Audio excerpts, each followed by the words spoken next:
ঢাকায় সিনেমার আলোচিত চিত্রনায়িকা পরীমণি সম্প্রতি অমর একুশে বইমেলা নিয়ে তীব্র ক্ষোভ প্রকাশ করেছেন, যা দ্রুত সোশ্যাল মিডিয়ায় ভাইরাল হয়।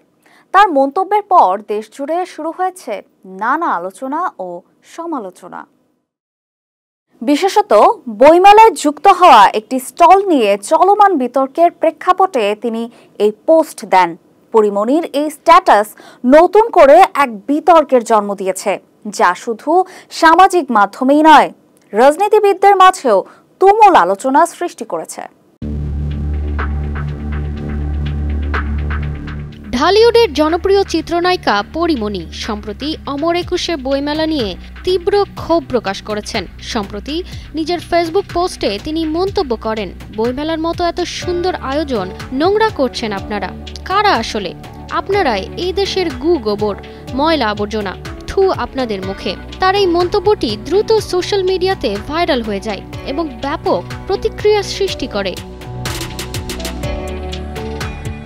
এবারের অমর একুশে বইমেলায় নতুন করে বিতর্কের জন্ম দিয়েছে বৈষম্য বিরোধী ছাত্র আন্দোলনের একটি স্টল। এই স্টলের পাশে রাখা হয়েছে ক্ষমতাচ্যুত প্রধানমন্ত্রী শেখ হাসিনার ছবি সম্বলিত একটি ডাস্টবিন, যা নিয়ে সামাজিক যোগাযোগ মাধ্যমে আলোচনার ঝড় ওঠে। প্রথমে স্টলটির ছবি শেয়ার করে অন্তর্বর্তী সরকারের প্রধান উপদেষ্টা শফিকুল আলম ফেসবুকে পোস্ট করেন, যা মুহূর্তেই ভাইরাল হয়ে যায় এবং সারা দেশে রাজনৈতিক বিতর্ক সৃষ্টি হয়। যদিও পরে শফিকুল আলম পোস্টটি মুছে ফেলেন, তবুও আলোচনা থামে না।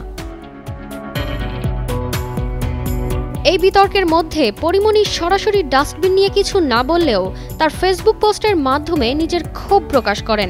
নেটিজেনদের অনেকেই তার সাহসিকতার প্রশংসা করেছেন, যেমন BH বাঁধন লিখেছেন, সময়ের সাহসিনী মেয়ে।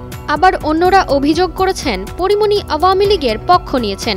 একজন মন্তব্য করেছেন, পরীমণি ফিরে এসেছে আওয়ামী লীগ হয়ে। তবে অন্য এক পক্ষের দাবি, তাকে রাজনৈতিক দৃষ্টিকোণ থেকে বিচার না করাই শ্রেয়। এখন পর্যন্ত পরীমণি তার পোস্ট সরিয়ে নেননি এবং এ নিয়ে কোনো ব্যাখ্যাও দেননি। তবে সামাজিক যোগাযোগ মাধ্যমে তার পোস্ট নিয়ে আলোচনা ও বিতর্ক অব্যাহত রয়েছে। পরবর্তীতে এই বিতর্কের পরিণতি কি হবে তা এখন সময়ই বলে দেবে।